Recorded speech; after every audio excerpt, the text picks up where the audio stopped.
Glória a Deus, graça e paz. Amém? Vamos colocar de pé. Vamos fazer essa oração. Dar início ao culto desta noite. Senhor Deus e Pai eterno, exaltado e engrandecido seja o nome do Senhor. Que venha a nós, ó Deus, o teu reino, e seja feito segundo a tua vontade, aqui na terra como no céu. Senhor, nós reconhecemos os nossos pecados diante do Senhor, reconhecemos os nossos erros, as nossas falhas, reconhecemos, ó Deus, as nossas transgressões e as nossas iniquidades. Lava-nos, ó Deus, e purifica-nos através do sangue de Jesus Cristo. Estende, Senhor, a tua mão sobre cada um de nós, que a tua misericórdia seja conosco e que teu amor manifesto através do sacrifício de Jesus esteja com cada um dos teus filhos que aqui estão. Abençoe os teus filhos que aqui já se encontram. Abençoa, Senhor, aqueles que estão se deslocando da tua casa em direção à casa do Senhor. Que nesta noite, ó Deus, nós possamos aprender através da tua palavra, neste ensinamento sistemático das Sagradas Escrituras. Seja conosco, toma primazia, toma direção e o primeiro lugar de todas as coisas, e que tudo seja feito neste santo lugar para a glória do teu nome. Abra-nos, ó Deus, o entendimento para que possamos compreender a tua palavra, para que possamos, ó Deus, crescer no conhecimento das Sagradas Escrituras. Que a boa mão do Senhor esteja sobre nós. Senhor, nós somos completamente dependentes do teu Espírito Santo. Por isso clamamos a ti, Senhor, que a tua boa mão esteja sobre nós. Que o teu Espírito Santo esteja cooperando com a tua igreja, com a noiva do Cordeiro. Que o Senhor venha a cada dia nos preparar para que possamos verdadeiramente passar a eternidade com o Senhor. Que o Senhor venha nos fortalecer, nos encorajar, trazer ânimo ao coração da tua igreja. Oramos para que haja paz, Senhor, em Jerusalém. Oramos pelas autoridades que foram instituídas sobre a face da terra. Oramos, Senhor, pelos presos, pelos encarcerados, para que a boa mão do Senhor os alcance e que a tua palavra continue sendo pregada dentro dos presídios. Que vidas se convertam ao teu nome e ao teu chamado. Oramos, Senhor Deus, pela nossa família, pela nossa parentela, por todos aqueles que ainda não foram alcançados pela promessa da salvação. Que o Senhor estenda as tuas mãos para salvar. Que a tua mão esteja estendida e aquele que está morto, o Senhor, venha produzir vida. Deus, traga a nossa família para a tua presença, para que juntos possamos nos regozijar no Senhor. Seja conosco, meu Pai, é o que nós te pedimos e te agradecemos, em o nome de Jesus. Amém e graças a Deus. Glória a Deus. Pode tomar o seu assento.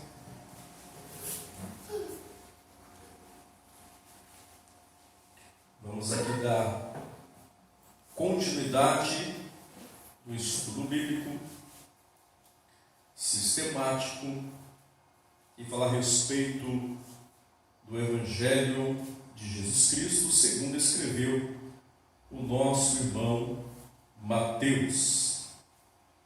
Só para nós recapitularmos aqui, na semana passada nós aprendemos a respeito da data ao qual o Evangelho, segundo escreveu Mateus, foi escrito. Não podemos precisar uma data específica, mas bem sabemos que foi entre o ano 50 e o ano 70 após Cristo. Depois da data, nós falamos a respeito da chave de compensação, onde Mateus apresenta Cristo como rei e também a forma fácil de ler o Evangelho segundo Mateus. Lemos também e aprendemos aqui na semana passada a respeito do propósito ao qual Mateus escreveu o Evangelho e também aprendemos a respeito da visão panorâmica. Falamos a respeito também dos 5 sermões, 5 principais sermões. Falamos a respeito também das 5 principais narrativas,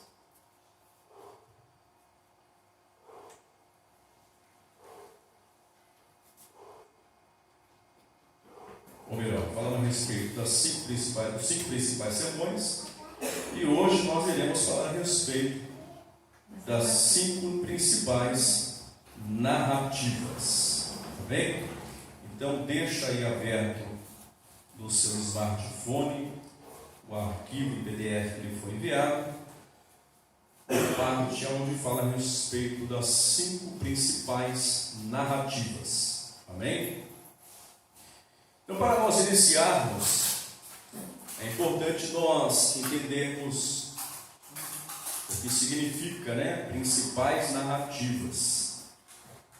O que nós podemos entender por principal? O que nós podemos entender por principal? Alguém sabe dizer o que é principal?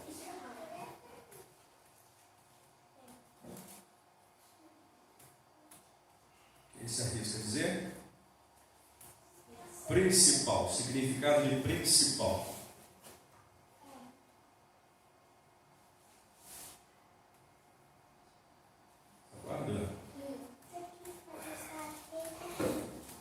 Leone, o que é principal para você, Leone? Principal, o que você tem como principal? Principal? Quando, tipo assim, tem um filme, né? Tem um, exemplo, um ator principal. Um ator assim que não sai do filme, que ele é o mais importante. Então, principal é aquilo que é mais importante. E o que nós entendemos por narrativa?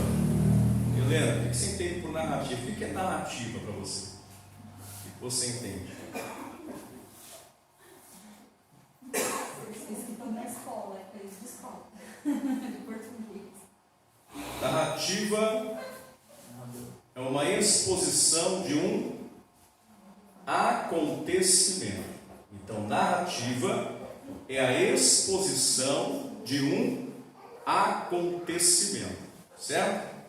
Então, o que nós vamos ver aqui, as 5 principais narrativas, que são a exposição, as 5 exposições mais importantes, certo? Nós vamos ver aqui 5 exposições mais importantes em todo o Evangelho que Mateus escreveu, certo? Então, quais são elas? Primeiro, Jesus efetua obras poderosas em testemunho da realidade do seu reino. Abra aí a sua Bíblia, Mateus capítulo 8. Mateus capítulo de número 8. E o versículo de número 9. Vamos acompanhar aí.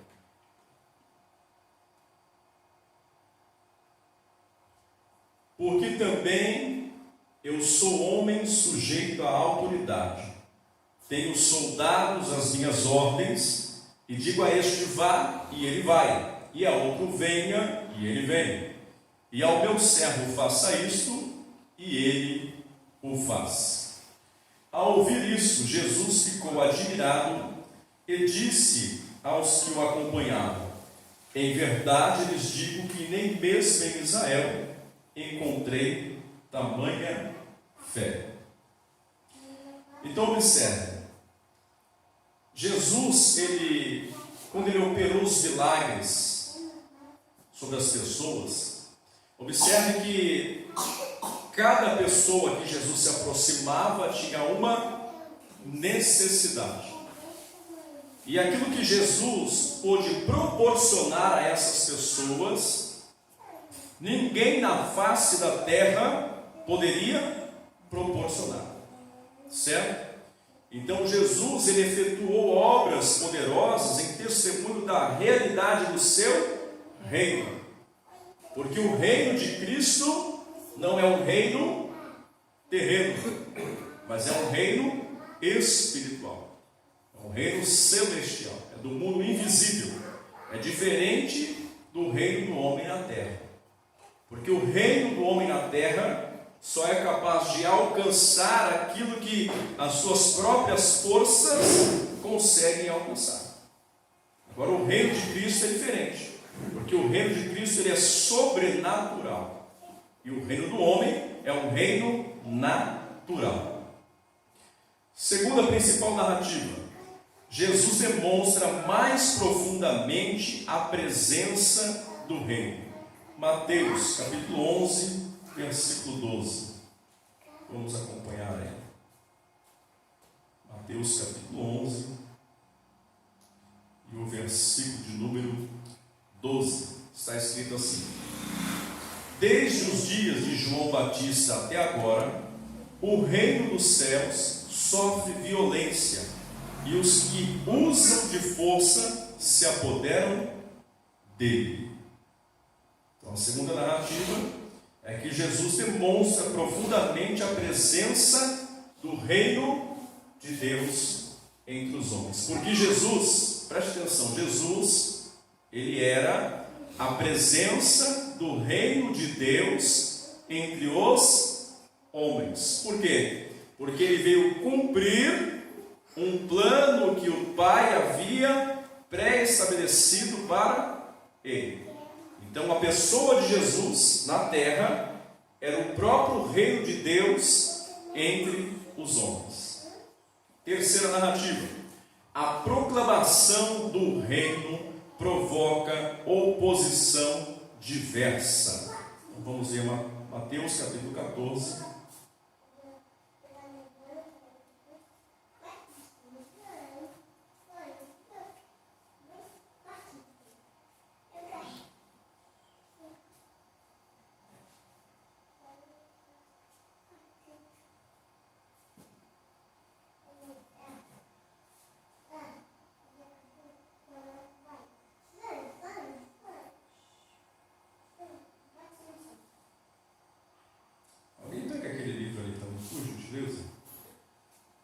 Eu acho que eu digitei um número errado aqui.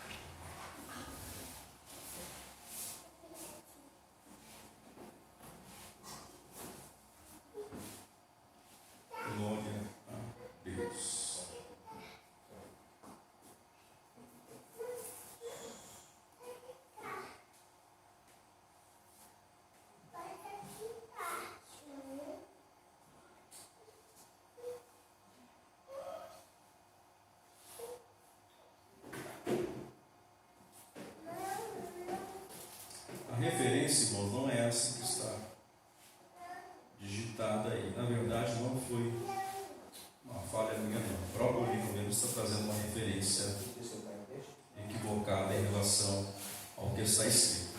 Mas a proclamação do reino, ela provoca oposição diversa. Por que ela provocou oposição diversa? Porque Jesus veio e se autoproclamou ser o Filho de Deus, certo? Agora, os escribas e os fariseus não acreditavam e não aceitavam, e em todos os momentos eles buscavam ocasião contra Jesus para tentar provar que Jesus não era quem Jesus dizia ser, certo? Então, a proclamação do reino provocou oposições diversas. Quarta principal narrativa: a viagem de Jesus a Jerusalém e a sua última semana ali. Mateus capítulo 21. Mateus capítulo 21. E o versículo 1 ao 26, nós não vamos ler todos, tá? Quando se aproximaram de Jerusalém e chegaram a Betfagé, ao Monte das Oliveiras, Jesus enviou 2 discípulos, dizendo-lhes: vão até a aldeia que está diante de vocês, e logo encontrarão presa uma jumenta, e com ela um jumentinho. Desprendam e tragam para mim. E se alguém disser alguma coisa, respondam: o Senhor precisa deles, e logo ele deixará que vocês tragam os animais. Ora, isso aconteceu para se cumprir o que foi dito por meio do profeta: digam à filha de Sião: eis que o seu rei vem até você, humilde, montada em jumenta e no jumentinho, cria de animal de carga. E os discípulos, e tendo feito como Jesus lhe havia ordenado, trouxeram a jumentinha e o jumento. Então puseram em cima deles as suas capas, e sobre elas Jesus montou. E a maior parte da multidão estendeu as suas capas no caminho, e outros cortavam ramos de árvores, espalhando-as pelo caminho. E as multidões, tanto as que iam adiante dele como as que seguiam, clamavam: Hosana ao filho de Davi, bendito o que vem em nome do Senhor, Hosana nas maiores alturas. Então a quarta narrativa fala a respeito do último momento ali, da viagem de Jesus a Jerusalém, e a última semana que ele passou ali, os acontecimentos que foram narrados por Mateus na última semana que Jesus esteve na cidade de Jerusalém. A quinta narrativa fala a respeito da prisão, crucificação e a ressurreição de Jesus dentre os mortos. Então veja bem, nós não vamos ler o texto, porque são textos longos aqui. Então, primeiro, Mateus ele narra o exato momento em que Jesus é preso. E aonde que Jesus foi preso? O que Jesus estava fazendo no momento em que ele foi preso? Alguém sabe dizer? Orando. Estava orando. Estava no monte orando. No monte orando. Então ele estava com os apóstolos buscando a face do Pai. E naquele momento ele foi preso, certo? Após a prisão, ser açoitado e sofrer tudo que ele sofreu, ele foi crucificado. O crucificaram, certo? Ou seja, o penduraram na cruz, no madeiro. E após a crucificação, passados-se 3 dias, houve a ressurreição de Jesus dentre os mortos. Então Mateus ele narra com riqueza de detalhes desde a prisão até a ressurreição de Jesus, certo? Então essas são as 5 principais narrativas. Os 3 últimos versículos deste evangelho registram a grande comissão de Jesus e seus discípulos. É interessante nós lermos, então peço que você abra aí no evangelho segundo escreveu Mateus, no seu capítulo 28, e nós vamos ler os últimos 3 versículos, que é muito importante, fala a respeito da comissão de Jesus. Capítulo 28 de Mateus, nós vamos ler o versículo 18, 19 e 20.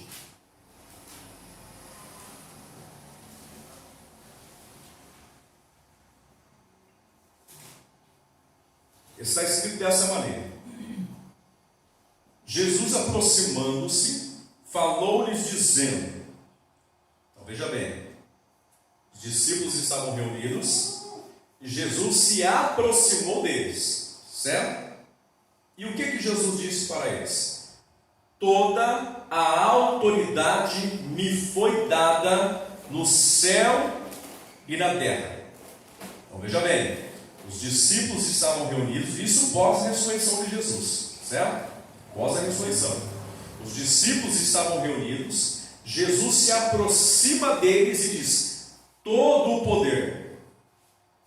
A expressão todo é referente a quantos por cento? 100%. Então Jesus estava dizendo assim para eles: olha, 100% do poder do meu Pai me foi dado no céu e na terra, certo? Aí ele continua, no versículo 19: portanto, vão e façam discípulos de todas as nações, batizando-as em nome do Pai, do Filho e do Espírito Santo. Então observe que Jesus se aproxima deles, fala a respeito da autoridade, do poder que lhe foi concedido, e ele transmite essa autoridade e esse poder aos discípulos, e diz para eles: agora vocês é quem vão dar sequência naquilo que eu iniciei. Aí ele diz: portanto, vão e façam discípulos. O que é fazer discípulo? Nós não fomos chamados, irmãos, simplesmente para ocuparmos uma cadeira dentro da igreja. Não fomos chamados para simplesmente ocupar uma cadeira dentro da igreja. Nós fomos chamados para fazer discípulos. E essa incumbência é de todos nós. É por isso que nós não podemos parar no tempo e nos preocuparmos somente com a nossa vida na terra. Porque há uma grande comissão de Jesus que foi dada a nós, que é de fazer discípulos. É por isso que nós temos que pregar o Evangelho, anunciar o Evangelho do Reino, anunciar o Evangelho da salvação a todas as pessoas que o Senhor colocar diante de nós. Vamos ver um exemplo? Quando estamos na escola, não temos vários colegas de escola, eu tenho a incumbência de falar de Jesus para eles. No trabalho, não temos colegas de trabalho, às vezes clientes que se aproximam, eu tenho a incumbência de, no momento oportuno, falar de Jesus para eles. Está entendendo? Rede social. Nós devemos usar as ferramentas que nós temos a favor do reino de Deus. Facebook, Instagram, WhatsApp, todas essas redes sociais que existem, nós temos que usá-las a serviço do reino de Deus, para que nós possamos fazer discípulos. E como que a gente faz discípulo? Quando você convida, fala de Jesus para alguém, e convida essa pessoa para vir à igreja, você tem agora a responsabilidade de ser o tutor dessa pessoa, ou seja, de ser um pai na fé, uma mãe na fé dessa pessoa que você trouxe. E você tem a incumbência de orar por ela, de visitar ela, de fortalecer ela, ensinar ela o caminho, certo? Fazer com que ela passe pelo discipulado do batismo e que ela venha descer as águas e ser batizada. Nós temos essa incumbência, certo? Jesus disse: portanto, vão e façam discípulos de todas as nações, batizando-os em nome do Pai, do Filho e do Espírito Santo. Então, fazer discípulos não é simplesmente falar de Jesus para alguém. Fazer discípulo é conduzir alguém ao batismo. E é um percurso que requer muito compromisso da nossa parte. É uma responsabilidade que o Senhor colocou em nossas mãos.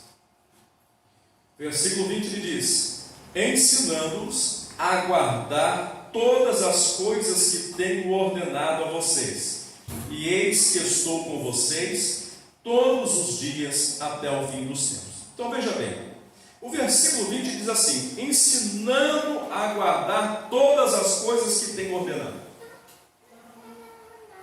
Aí você pode perguntar assim: pastor, quais são as coisas que Jesus tem ordenado? Como que eu vou descobrir quais são as coisas que Jesus tem ordenado? Examinando as Escrituras. Toda a Escritura ela é boa, irmãos, de Gênesis a Apocalipse, mas principalmente o Evangelho. Por quê? Porque das dispensações, 5 já se passaram. Nós estamos vivendo a 6ª dispensação, que é a dispensação da graça. Após a dispensação da graça, após a tribulação, vai vir a última dispensação, que é a dispensação milenar. Então nós estamos vivendo a 6ª dispensação, que é a dispensação da graça. E a dispensação da graça é o Evangelho de Jesus Cristo. Está entendendo? Então eu vou ensinar as pessoas que eu trouxer a Cristo a guardar as coisas que Jesus tem ordenado. E o que Jesus tem ordenado? É por isso que eu tenho que ler Mateus, Marcos, Lucas e João, para eu entender o que Jesus ordenou aos discípulos. E o que Jesus ordenou aos discípulos é aquilo que eu tenho que guardar e também transmitir às pessoas ao qual eu venho a falar do Evangelho de Jesus Cristo. Deu para entender? Aí ele diz assim: e eis que estou com vocês todos os dias até o fim dos tempos. Ou seja, Jesus promete, ele prometeu não nos abandonar. Sabe no momento que você está triste e você acha que está sozinho, que ninguém te ama, que ninguém te aceita, você fica triste? Não tem esses momentos que as pessoas às vezes entram na depressão e fica sozinho, fica triste, fica chorando? É porque a gente se esquece das palavras de Jesus, porque ele disse que estaria conosco todos os dias, até o quê? O fim dos tempos, até o fim de todas as coisas. E Jesus está com a igreja todos os dias, na pessoa bendita do Espírito Santo de Deus. Amém? Então é interessante a gente entender isso. Agora vamos para as características do livro de Mateus. Acompanhe aí no PDF. Mateus cita ou faz referência ao Antigo Testamento cerca de 75 vezes. Então Mateus ele cita ou faz referência ao Antigo Testamento cerca de 75 vezes, usando o Antigo Testamento hebraico tanto como a versão desse século em grego, e essas profecias formam a base de suas afirmações e seu cumprimento, que é o fim ou propósito dos acontecimentos relatados. Jesus Cristo é apresentado como o rei que veio para oferecer o reino de Deus aos homens. Lembra que eu falei que Jesus era o próprio reino de Deus entre os homens? É exatamente isso. É chamado o filho de Davi 9 vezes, e o reino é mencionado 37 vezes. Isso aqui, irmãos, são informações a nível de conhecimento, tá? Para a gente entender e conhecer quantas vezes foi mencionado. Porque assim, uma palavra ou uma expressão que ela é mencionada por diversas vezes, nos faz entender que essa palavra ou essa expressão ela é muito importante. Não é verdade? Porque aquilo que não é importante, você não fala, você não faz e você não usa. O que é importante, você fala, faz e usa. Certo? Então é chamado de filho de Davi 9 vezes. A expressão o reino é mencionada 37 vezes. O termo então ocorre 90 vezes. E ele é o único evangelho em que se encontra a palavra igreja. Você vai ler Marcos, você vai ler João, vai ler Lucas e não vai encontrar a expressão igreja. Somente Mateus escreveu a palavra igreja, certo? Que é empregada 3 vezes no Evangelho segundo escreveu Mateus. Seguindo, Mateus encontra-se em primeiro lugar no Novo Testamento, porque serve de elo entre os 2 testamentos. Prova que o Novo Testamento não contradiz o Antigo Testamento, mas antes o cumpre. Lembra que Jesus disse assim, porque quando a gente fala a expressão Antigo Testamento, logo vem na memória de tanto que as pessoas falam a lei, não é? Aí o que Jesus disse? Jesus disse assim: eu não vim aniquilar a lei, eu não vim destruir a lei, eu não vim acabar com a lei, eu vim cumprir a lei. Então a lei não foi aniquilada. Está entendendo? Algumas circunstâncias da lei do Antigo Testamento, elas foram substituídas. Quer ver um exemplo? Você lembra no Antigo Testamento, quando você pega Levíticos, existia a lei dos animais que não se poderiam comer. animais de unhas fendidas, animal que corrói, né? Quando você lê o livro de Levítico, você vai ler a respeito dos animais que não se poderiam comer e os animais que deveriam ser usados como sacrifício, né? Aí quando chega o Novo Testamento, a Nova Aliança, Pedro tem uma visão, aonde Jesus mostra para ele um lençol descendo do céu, atado pelas 4 pontas. O lençol é desatado e existem ali muitos animais ao qual a lei proibia o consumo. Aí Jesus disse para Pedro: Pedro, mata os animais e come. Pedro disse: eu, Senhor, de maneira nenhuma. Jamais entrou alguma coisa imunda na minha boca e jamais entrará. Por 3 vezes o Senhor apresentou para ele a mesma visão. E quando ele se negou pela 3ª vez, Jesus disse: não torne imundo aquilo que Deus já purificou. De que forma que o Senhor purificou? Através do sacrifício de Jesus.